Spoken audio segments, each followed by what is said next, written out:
Vale, yo voy a centrarme en una de las partes de Power Smart Control, como ha comentado Miriam, que es el software y dentro del software en el programa que estamos lanzando este mes, que es para el diseño de magnéticos.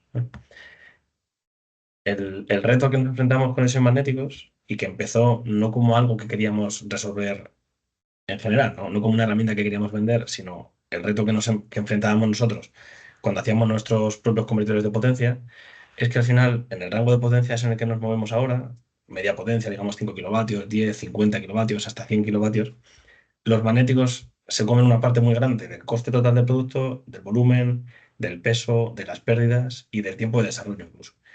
Porque al final, a diferencia de los transistores o los condensadores, lo que estás más limitado por comprar algo comercial, hay tantos grados de libertad en los magnéticos que al final, por un lado, eso permite que puedas optimizarlos mucho, pero por otro lado hace que prácticamente haya que diseñarlos uno a uno para cada aplicación específica, ¿no? Y lo que nos encontramos en el mercado era, por lo primero, que había pocas herramientas para el diseño en estos rangos de potencia y por otro lado, que muchas de esas herramientas al final daban soluciones estilo caja negra, digamos, en los que te dan un solo dispositivo y te dicen este es el mejor, porque alguien ha considerado que es el mejor, ¿no? Y lo que nos encontrábamos en nuestros proyectos es que pues, a veces queríamos el más eficiente y coincidía que era el que daba la herramienta, pero a veces queríamos el más pequeño para ese producto, o queríamos el más barato, o queríamos una combinación de ambos. Y ese tipo de herramientas no permitían el tomar ese tipo de elecciones, ¿no? Entonces, la solución que planteamos nosotros en su momento, para nosotros mismos, como digo, es, vale, en vez de sacar un único diseño y creernos a pies juntillas que eso está bien por la razón que fuere, vamos a sacar todos los posibles diseños y con eso ya elegimos, porque ahí sí que tenemos de verdad toda la información. Es verdad que eso es difícil de manejar porque hay muchísima información ahí, ¿no? Entonces, el siguiente paso fue decir, vale, ya tenemos todos los diseños, ahora vamos a intentar implementar una manera intuitiva para el usuario, primero para nosotros y ahora hacia afuera, digamos, de elegir en esos diseños. Y eso es lo que hemos intentado hacer. Eso es lo que hemos intentado crear con el Magnetics y por eso creemos que es una aproximación un poco diferente a lo que otras herramientas del mercado están acostumbradas a hacer. En este caso, en vez de contarlo con la presentación, voy a hacerlo todo con una demo que voy a empezar ahora, esto sin tener que recurrir a vídeos, pero esto es un poco el diagrama de flujo de lo que voy a contar y de cómo se hacen las cosas en el Magnetic. Para intentar simplificarlo todo lo máximo posible, hemos dividido el diseño completo en 5 pasos. Primero, lo que llamamos input data, que es dar el mínimo necesario de datos de entrada para un diseño, que ahora veremos lo que es. Después, un paso opcional en realidad, que es la configuración. El usuario puede dejarlo como está, por defecto, que vale para muchos diseños, o como al principio era para nosotros y nuestro objetivo era ir al detalle de todo, el usuario puede modificar si quiere todo lo relacionado con la aplicación, hasta el último detalle. O sea, si quiere lo deja como está y si quiere modifica todo. El siguiente paso, por supuesto, es realizar el diseño y una vez que está realizado el diseño, elegir uno de los dispositivos que planteamos como opciones. Y luego, una vez que se ha elegido uno, permitimos también pasar de lo que es nuestro análisis, que todo es analítico, porque nuestra herramienta todo está basado en un análisis analítico, valga la redundancia, a exportar incluso a terceras herramientas de terceras partes, como ANSYS, por ejemplo, o Flux, o en el futuro otras, para que una vez hecho el diseño analítico, el usuario pueda comprobar los resultados en herramientas de elementos finitos o en otro tipo de herramientas y sobre todo validarla con cosas ya probadas y que no sea solo la opinión de nuestra herramienta, ¿no? De cara un poco a, entre comillas, voy a decir, certificar que los resultados son buenos en nuestro procedimiento de diseño y que la aproximación es lo suficientemente buena pese a ser analítica. Entonces, como digo, vamos a hacer un ejemplo de diseño que es para uno de los convertidores que estamos haciendo en PSC, lo que hacemos en hardware físico, quiero decir.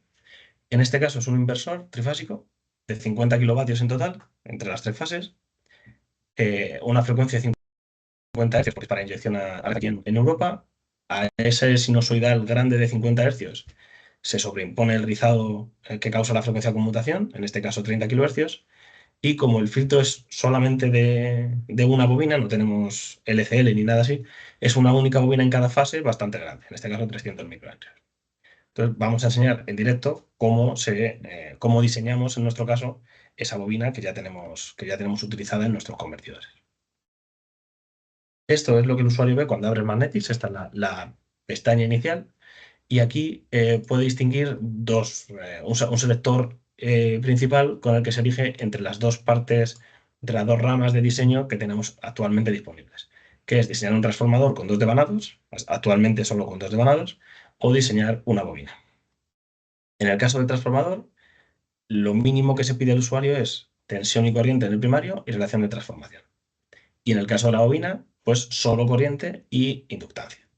En este caso vamos a hacer una bobina, como hemos dicho antes, era 300 micros, entonces, bueno, podemos poner un 3 aquí o yo estoy más acostumbrado a este tipo de notación, que también es válida, y ahora hay que incluir la corriente. En el caso de la corriente podemos utilizar o bien formas de onda generales, digamos, las que son fáciles de definir,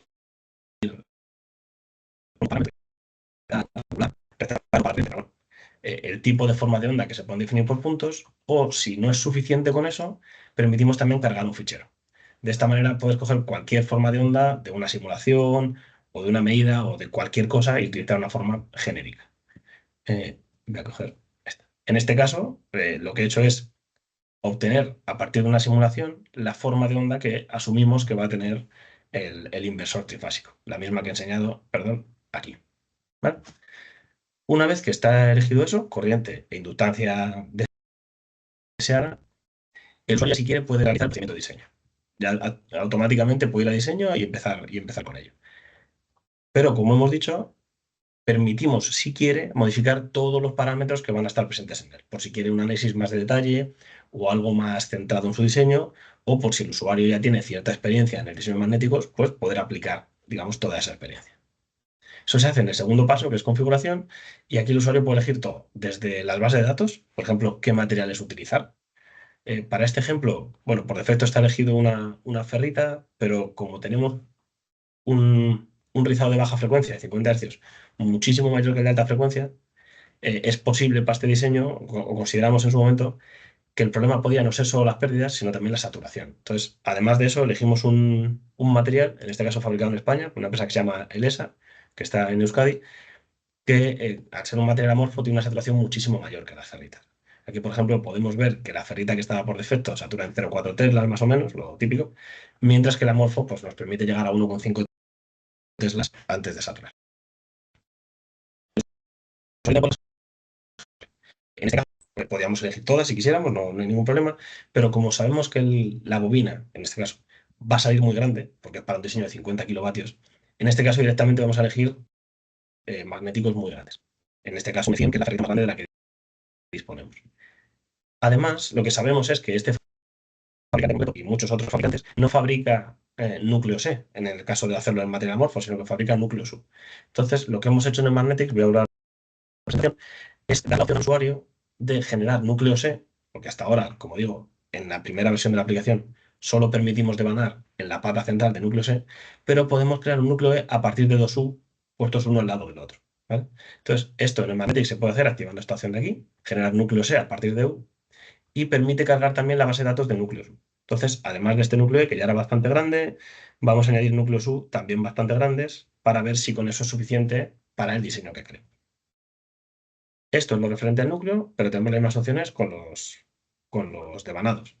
En este caso, por defecto, estaba elegido un cable rígido, un cable normal, AVG16 en este caso, pero para diseños tan grandes, lo primero, aunque la frecuencia fundamental son 50 Hz, tiene encima una de 30 kHz, así que la alta frecuencia puede ser problemática, y además devanar vueltas en paralelo en un núcleo tan grande con un cable rígido puede ser algo complicado, porque es muy poco flexible. Entonces, en vez de eso, para este diseño preferimos utilizar hilos de lid. Voy a elegir unos cuantos, el usuario podía elegir todos los que quisiera al principio o cualquiera que tenga en el almacén o lo que sea, y eso es para elegir las geometrías de conductor. También puedo elegir los materiales, en este caso cobre o aluminio, voy a dejarlo como está. Lo mismo para los aislantes, para las camisas que hacen la funda de los cables. En este caso voy a dejarlo todo como está porque no es demasiado relevante para el diseño. Lo siguiente que puede configurar el usuario es el detalle de cómo se van a manejar todos los componentes del diseño. En este caso, en Device Parts, hemos dividido el magnético completo, la definición completa del dispositivo en núcleo, conductores, aislantes y carrete. Una vez más, el usuario puede dejarlo como está y usar la configuración por defecto, pero si sabe algo del diseño, si tiene cierta experiencia, puede empezar a restringir cosas que le parezcan más interesantes. Por ejemplo, aquí podemos limitar cuántos núcleos como mucho podemos poner en paralelo. En este caso, ya que hemos elegido núcleos bastante grandes, porque eran bastante grandes los que hemos puesto en la base de datos, vamos a limitar esto, por ejemplo, a 3, para que no sea tan grande. O aquí podemos elegir si queremos el gap, digamos, estándar, es decir, el mismo gap en todas las patas, o si queremos utilizar gap único, es decir, gap únicamente en la pata central, o incluso si queremos utilizar gap distribuido, que es pues gap solo en la pata central, pero en vez de utilizar un gap grande, entre comillas, dividir ese gap grande en múltiples gaps pequeños para reducir el frinking, el efecto de abombamiento del campo al lado del gap, ¿vale? También podemos elegir en los aislantes si queremos considerarlos o no, porque puede que no queramos aislantes por lo que sea, si queremos un aislamiento normal o asegurarnos de evitar descargas parciales. En el caso del carrete, una vez más, podemos elegir si lo queremos incluir o no. Y en el caso de incluirlo, podemos elegir el espesor del carrete. En este caso, además, estos magnéticos tan grandes, sobre todo las primeras versiones de esos magnéticos, prácticamente están fabricados a mano, o casi. Entonces, puede que aquí incluso tuviéramos que aumentar el espesor del carrete o modificarlo para ajustarnos a la manera de hacer el carrete del fabricante, que puede que incluso no sea un carrete estándar de plástico, sino que use GPO3 o algo prácticamente hecho a mano, ¿no? Y lo mismo, por último, con los conductores. Podemos elegir si queremos limitar el número de cables en paralelo, podemos elegir el número de combinaciones que queremos probar, podemos elegir el número de combinaciones tanto de cómo apilamos los cables como de cables totales en paralelo. Por ejemplo, aquí podemos aumentarlo para que haya más diseños. Esto de aquí voy a pararme a explicarlo porque creo que es interesante. En el caso de Smartnetics, nuestra forma de apilar cables en paralelo es, vale, nosotros digamos que utilizamos 6 cables y son, o sea, al utilizar 6 cables, por supuesto, aumentamos el cobre en cada vuelta, pero hay muchas maneras de colocar 6 cables. Podemos colocarlos, digamos, en horizontal, sería una forma posible, pero muy difícil de devanar, sería muy difícil devanar 6 cables en esta dirección. Podríamos ponerlos todos en vertical y devanarlos así alrededor del núcleo, que es bastante más fácil. O podemos hacer apilamientos más rectangulares, digamos, pues de 2x3 o 3x2. Esto lo que permite es utilizar el mismo cobre, la misma sección de conductor, etcétera, pero cambia mucho el coste de fabricación, porque la necesidad, o sea, la dificultad de devanar unos y otros son muy diferentes. La necesidad de aislamiento entre capas, porque el número de capas es diferente según cómo apilemos los cables, y el efecto proximidad en las pérdidas, porque según devanemos los cables, el número de capas es diferente, los cables que están en contacto son diferentes, la tensión entre cables es diferente, etcétera. Por lo que es algo que se debe tener en cuenta. Entonces, en el Magnetics permitimos incluso de todas las posibles combinaciones de cables en paralelo, que para 6 cables solo hay 4, pero para 12 cables en paralelo, por ejemplo, habría muchas más, permitimos incluso limitar cuántas queremos considerar. Eso podemos hacerlo aquí, entonces podemos decir, vale, pues aunque haya muchas, solo considera 3. Al final es una forma de decir, vale, yo si quieres te doy todas las opciones, pero si en vez de eso prefieres solo ver unas cuantas porque prefieres un diseño más rápido, pues te dejamos modificarlo si quieres. Si no sabes ni siquiera de qué va esto, lo dejas por defecto y la herramienta hace lo que tiene que hacer y es suficiente. Lo siguiente que puede modificar el usuario es los modelos. Una vez más, por defecto utilizamos los que hemos considerado en este caso más precisos, IGSE para las pérdidas en el núcleo, aunque hay bastante más, Dowell para las pérdidas en el cable, aunque por ejemplo podemos considerar solo las pérdidas en DC, o solo el efecto pericular, o un modelo diferente al de Dowell, por ejemplo, uno propuesto por Irma Villar en su tesis, una chica que hizo la tesis en Ikerland, que también presenta una aproximación para el cálculo de pérdidas en hilos de lead, etc. Lo mismo para la inductancia. Podemos utilizar un modelo clásico en el que las líneas de flujo en el entrehierro van en vertical de un núcleo a otro, o tener modelos más avanzados en los que se tiene en cuenta el abombamiento de dichas líneas de campo. Todo esto, aunque aquí está, digamos, con una descripción somera, en la ayuda tenemos una descripción detallada de qué hemos hecho en cada modelo y es accesible para el usuario totalmente. Por ejemplo, en las pérdidas del núcleo, el usuario puede ver qué ecuación vamos a aplicar según el modelo que utilice, con la referencia también de dónde hemos sacado dicha ecuación. O en el caso de la inductancia, por ejemplo, pues el efecto que acabo de explicar de considerar las líneas rectas o tener en cuenta que el campo sea bomba en una dirección o incluso en dos direcciones. Todo ese tipo de cosas, como esto empezó una vez más como una herramienta interna, no están escondidas. No hay, nuestro objetivo es que el diseño sea lo menos caja negra posible y que el usuario tenga acceso a todo si quiere modificarlo o verlo o lo que sea.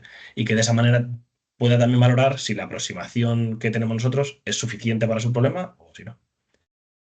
Por último, también se pueden hacer ajustes al modelo térmico.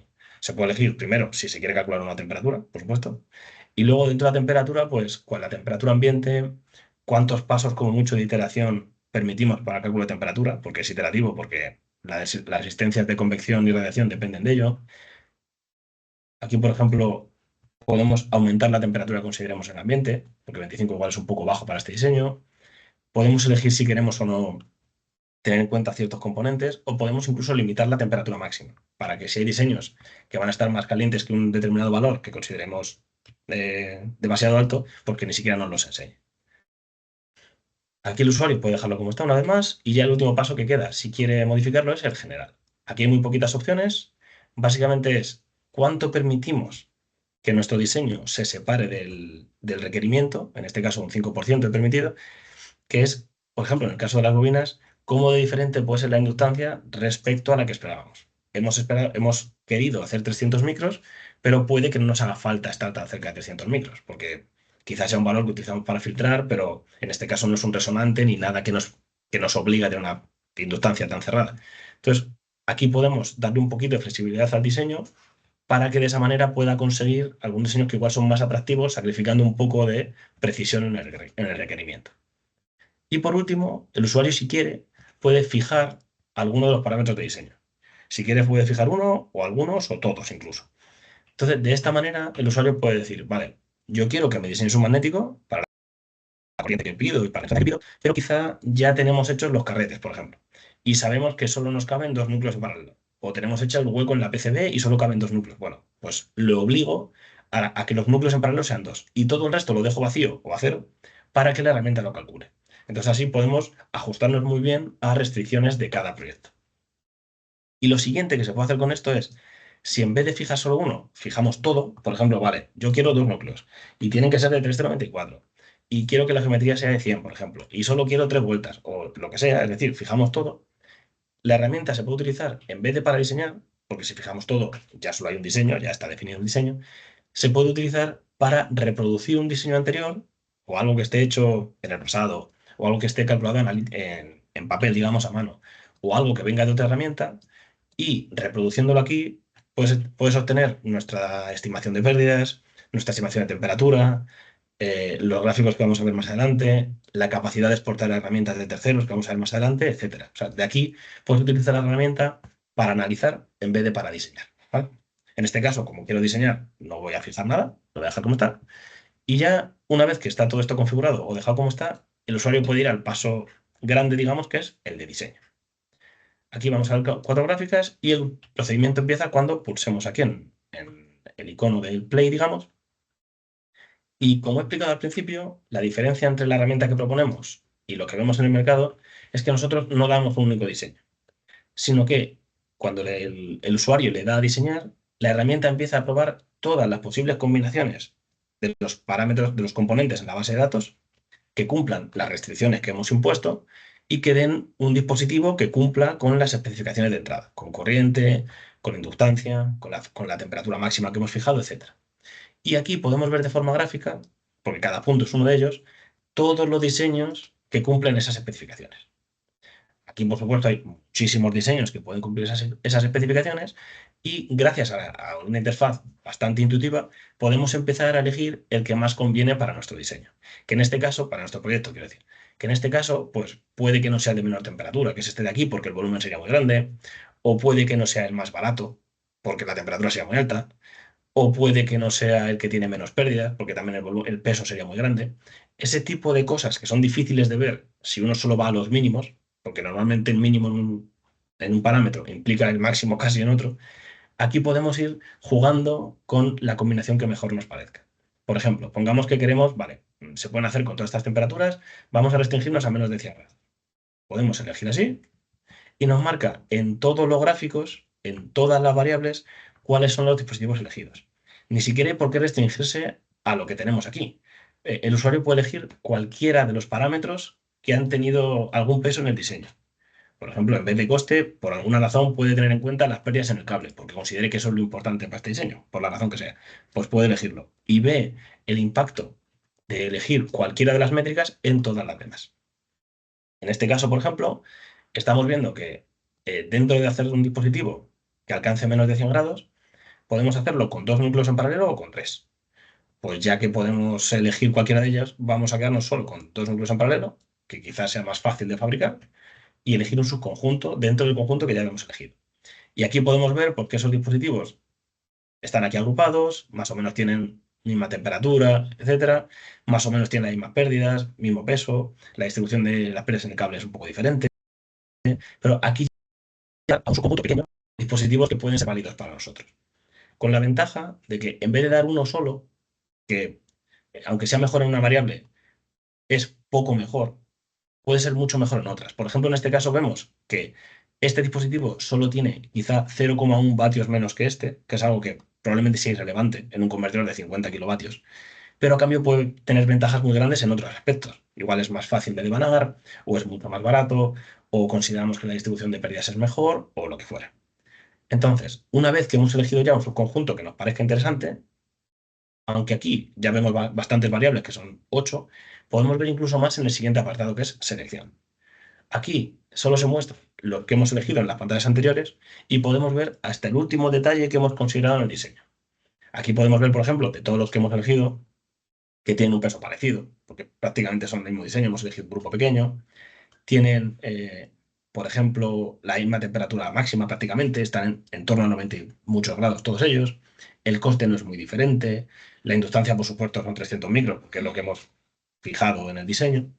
Entonces, aunque son dispositivos muy parecidos y otras herramientas o otros procesos de diseño podrían darnos cualquiera de ellos prácticamente al azar, porque alguien considerara que son mejores en algo, aquí podemos ver, gracias al acceso al detalle, si uno de verdad es mejor por alguna razón en particular. En este caso, por ejemplo, vemos que la diferencia entre ellos es el número de vueltas.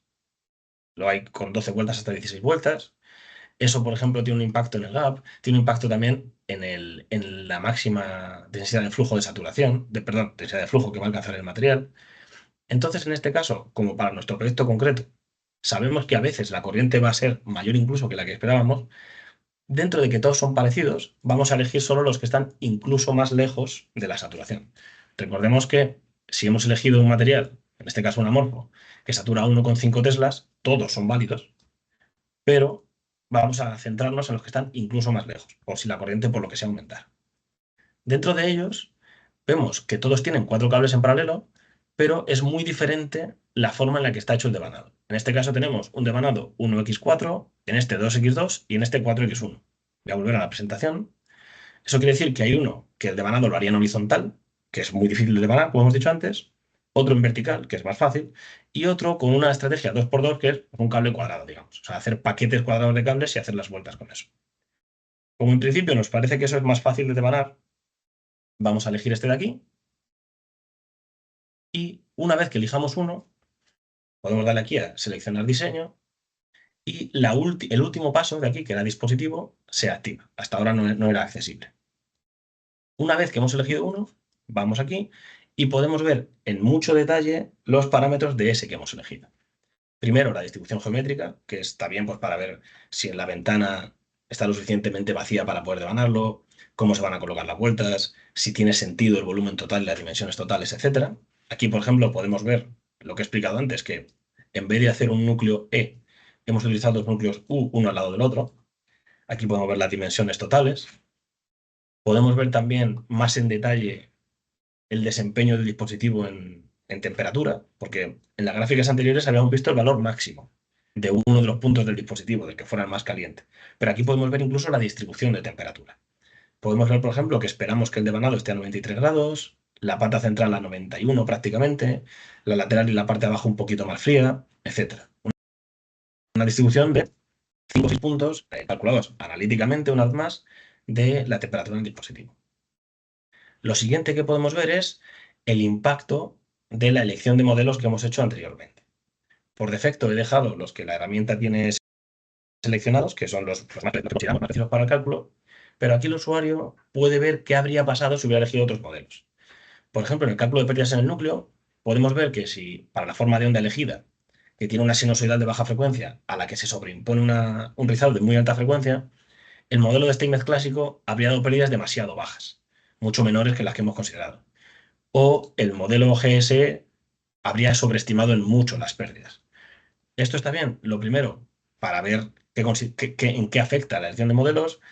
También está bien para ver, para poder comparar con los resultados hechos a mano o en hojas de cálculo o en otras herramientas, porque pongamos que en tus cálculos a mano te dan unas pérdidas, aquí da 3 veces más y de, bueno, pues ¿a qué se debe? ¿Por qué ellos por qué ellos estiman algo mayor, ¿no?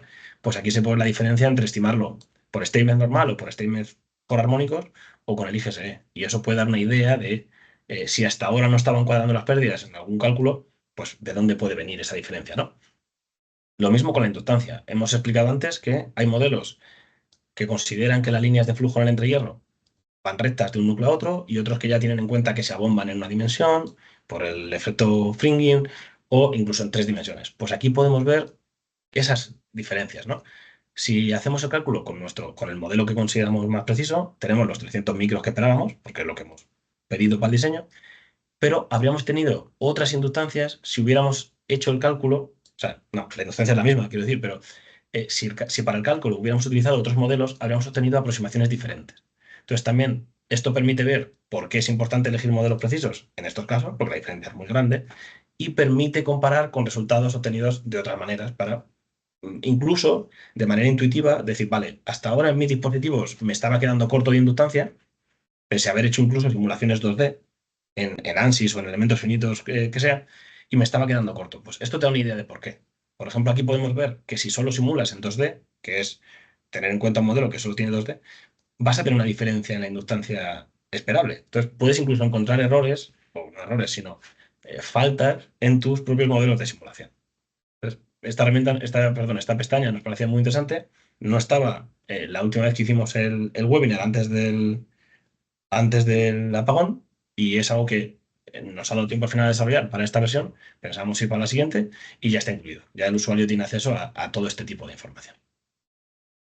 Lo siguiente que va a hacer el usuario es, vale, hasta aquí todo ha sido interno a la herramienta, o sea, todo se ve dentro de Smartnetics, digamos, pero puede también generar un reporte para, voy a ponerlo en el escritorio para poder acceder a él, un reporte para incluir, tanto para documentación interna como externa, todo lo que hemos visto en la herramienta y todo lo que hemos se le permite elegir qué quiere incluir en el reporte, porque igual, por ejemplo, que puede haber información que solo quiera que se vea internamente, por ejemplo, la forma de onda, porque no quiere dar datos o algo así, otra información que solo quiere dar al fabricante, otra que solo quiere dar a la gente de compras, etc. Y aquí en el PDF podemos ver un resumen de todo eso. Primero, las mismas figuras que en la aplicación, para que pueda verlo sin tener que abrir la aplicación. Un resumen de las cosas principales del componente elegido, el peso, el coste, el área, la saturación, etcétera. Y luego también reportes, tanto para el fabricante, en el que se incluye pues qué cable va a tener que usar, cuántos metros, cuántos cables en paralelo, etcétera, como para el departamento de compras.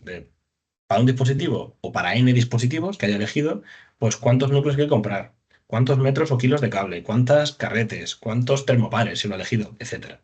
Todo ese tipo de información que valen para documentar o para comunicarse con terceros.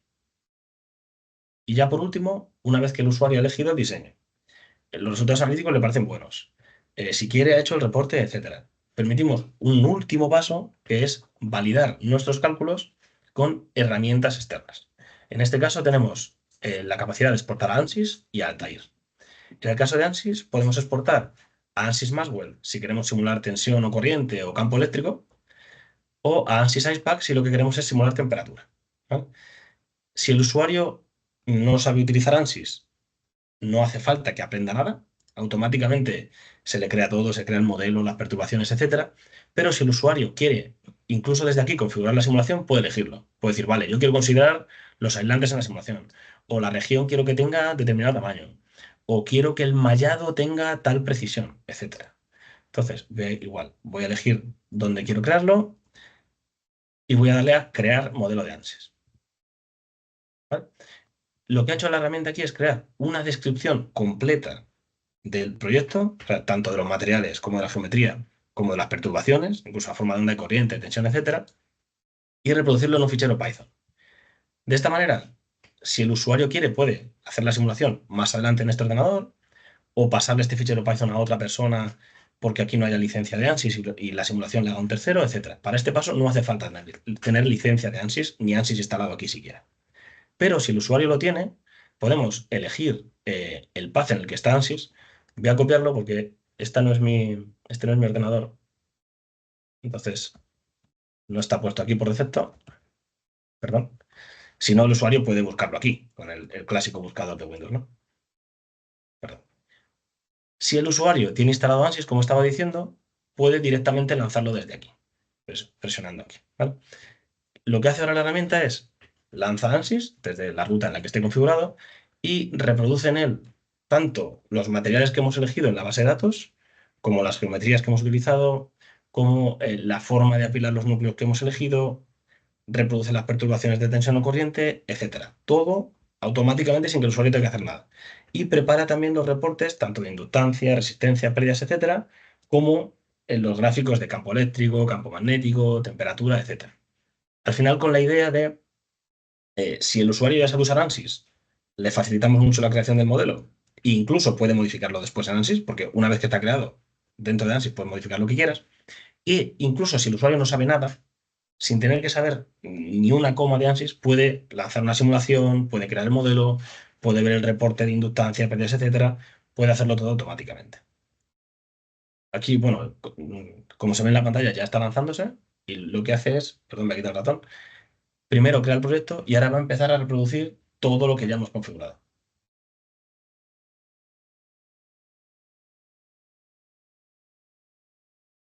¿Vale? Ya ha creado los núcleos, ahora está creando los devanados, cable a cable. Y además en la herramienta damos la opción de, como los núcleos, como los magnéticos hechos con núcleos E, tienen simetría adelante y atrás, podemos reducir el tiempo de simulación cortando el núcleo en dos, cortando el magnético entero en dos, para solo simular la mitad. También tenemos simetría izquierda-derecha en estos núcleos. Así que podemos incluso volver a cortar y solo simular un cuarto del dispositivo.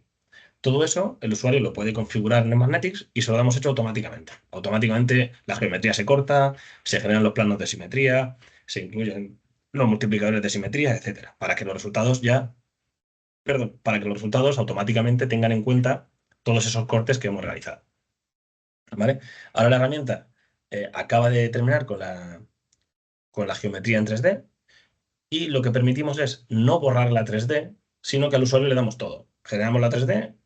Con un corte generamos la mitad de la 3D, con otro corte un cuarto de la 3D, etcétera.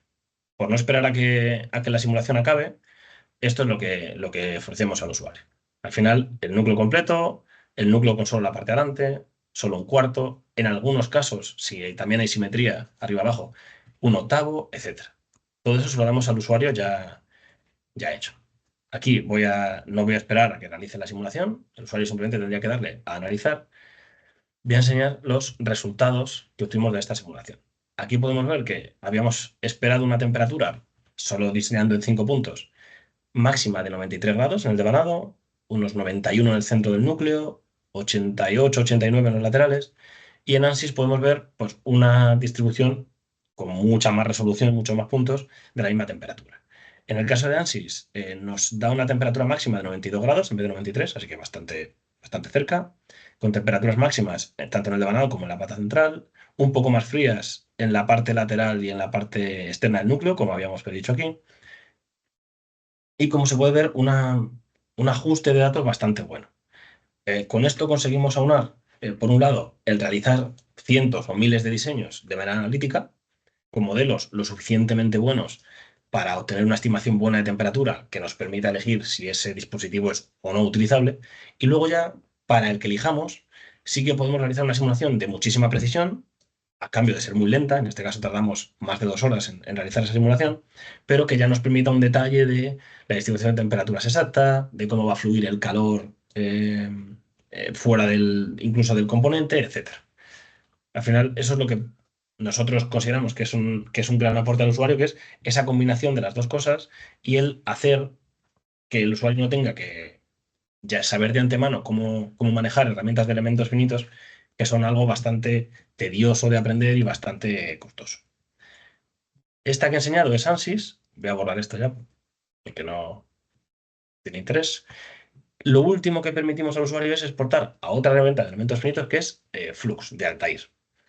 La configuración es prácticamente la misma. Puedes elegir si quieres simular en 2D o en 3D, si quieres incluir o no los aislantes, etcétera. Y todo el procedimiento es el mismo. Eliges dónde quieres tu modelo y puedes generar el modelo automáticamente, sin tener instalado Flux ni nada de eso. Porque el modelo es una descripción en Python de todo lo que hemos hecho en la herramienta. Una vez más, si ya tienes instalado Flux aquí o donde sea, puedes incluir la ruta y lanzar Flux. Y automáticamente va a hacerse lo mismo que se hizo en ANSYS. Se abre Flux, se crea un proyecto y se mapea todo lo que hemos hecho en Neumagnetics a esta herramienta de elementos finitos. En este caso, he elegido que sean 2D por facilitar la creación del modelo, pero vuelve a hacer lo mismo. Crea la geometría, incluye los cables, incluye las perturbaciones, etc. Y podemos tener la misma simulación que en ANSYS, pero en Flux, para facilitar al usuario que tenga el software que tenga, pues pueda realizar las simulaciones. Nuestro objetivo además es seguir creciendo en este aspecto y es seguir incluyendo cuantos más softwares a los que exportar, pues mejor.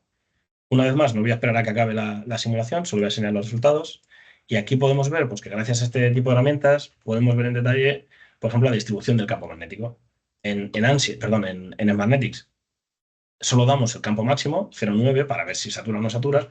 Aquí podemos ver pues, que además de eso habrá cosas en las esquinas, tanto exteriores como en las esquinas interiores, etcétera. Cosas que ya es más difícil simular con métodos analíticos. Perdón, que ha vuelto a esta pestaña, que es la de Altair. Podemos ver también, por ejemplo, la distribución de campo H, que nos puede permitir ver cuál es el efecto del abombamiento de campo en los cables. Igual, una cosa muy difícil de reproducir con métodos analíticos, pero que gracias a la exportación el usuario puede comprobar en una herramienta externa, además ya de una fiabilidad comprobada. Una herramienta que lleva ya muchos años en el mercado, que es muy utilizada, etc. Y ya lo último que quiero enseñar, antes de pasar a las preguntas y demás, es algunos de los dispositivos que hemos fabricado. En este caso, como digo, este que hemos utilizado en el ejemplo está hecho en material amorfo, fabricado por Elesa, una empresa de aquí de España, y este es una de las bobinas y estos son las tres ya puestas en los herrajes para el inversor trifásico que estábamos fabricando. O sea que son bobinas que ya están probadas, ya sabemos que la inductancia está bien, que lo que esperábamos en los cálculos estaba bien, y hemos llegado incluso a montarlas y a tener convertidores funcionando con ellas, como se puede ver aquí. Y ya solo un detalle final que es, vale, hasta ahora he enseñado lo que tenemos y lo bueno es que estamos creciendo, bueno, bastante rápido yo creo, y no en esta versión, pero en siguientes versiones sabemos qué cosas que podemos incluir y que para el usuario sean mucho más cómodas. Por ejemplo, las curvas BH. Estamos también intentando introducir la opción de convección forzada, porque ahora solo es con convección natural, pero el siguiente paso es convección forzada. Incluir nuevos software a los que portar, además de ANSYS y Flux, por ejemplo, poder exportar a FEM, que es una herramienta gratuita de elementos finitos, y eso facilita mucho que el usuario pueda utilizarla, porque no hace falta pagar por una licencia. Exportar a PESIM o a SIMBA para análisis del circuito, etcétera. Todo ese tipo de cosas están en nuestro objetivo a corto plazo y esperamos seguir avanzando rápidamente con cada versión que saquemos. Bueno, hasta aquí es todo lo que yo tenía que contar. Muchas gracias por la atención y espero que os haya gustado. Espero que no haya habido muchos fallos por hacerlo en directo, que siempre hay algún problemilla. Y estoy abierto para cualquier pregunta. Entonces, cualquiera, si quiere, puede preguntarme o después por correo o ahora en el chat e intentaremos responder ahora lo mejor que podamos. Ahora que estamos tanto Miriam como yo para la parte más comercial y para la parte más técnica. Muchas gracias y dejo paso a Miriam otra vez.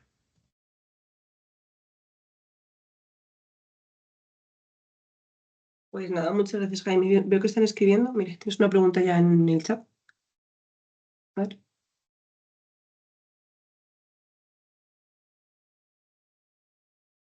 Vale, preguntan, bueno, la leo en alto. Muchas gracias por la presentación, muy interesante. ¿Podría darnos más detalles sobre los modelos térmicos analíticos utilizados? Son modelos de resistencias térmicas. Son modelos en los que se tiene en cuenta la resistencia térmica del núcleo, hecho por partes, o sea, el centro del núcleo, la parte de arriba, el lateral, etcétera, los devanados, los aislantes, las camisas de los cables, y con eso se calcula la distribución de temperatura. Como digo, actualmente se tiene en cuenta la resistencia por conducción, la resistencia por radiación, si se quiere o no, y la resistencia por convección natural. Todavía no está implementada la convección forzada. No sé si va por ahí la pregunta.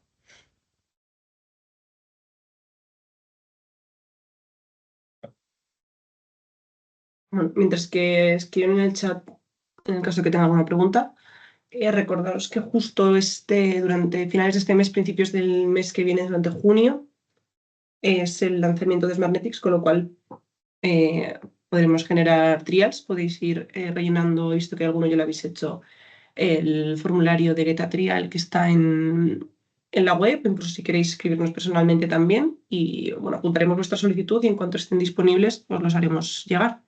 También si después de usar el trial, hasta finales de junio, mediados de julio, también tenemos un descuento por el lanzamiento de un 15%, con lo cual si estáis interesados, bueno, contactarnos y vamos cerrándolo a ver cómo podemos manejarlo de la mejor manera posible.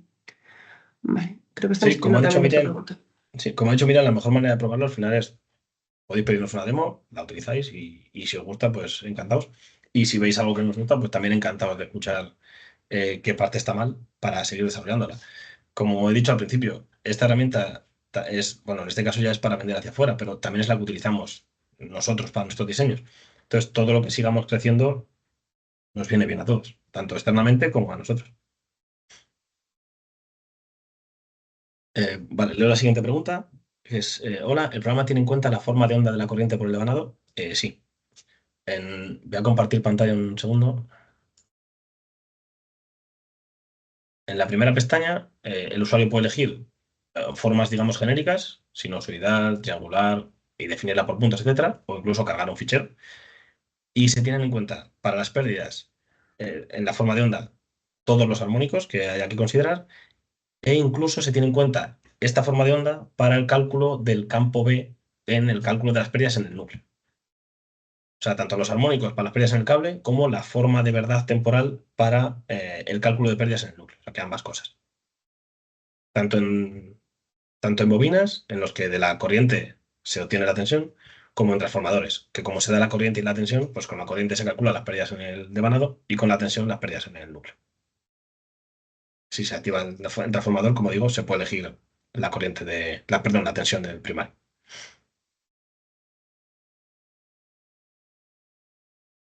Perdón.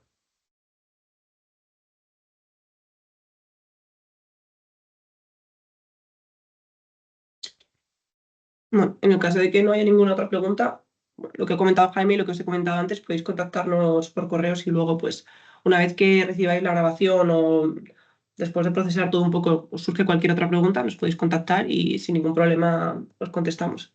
Y bueno, lo que he dicho antes, que también a lo largo del mes que viene estarán disponibles las trias, con lo cual podéis ir solicitándolas y cuando estén disponibles os las haremos llegar. Y nada, pues muchas gracias a todos por asistir y ya os Sí, haremos llegar muchas la gracias. grabación. Muchas gracias. Buen día. Hasta luego.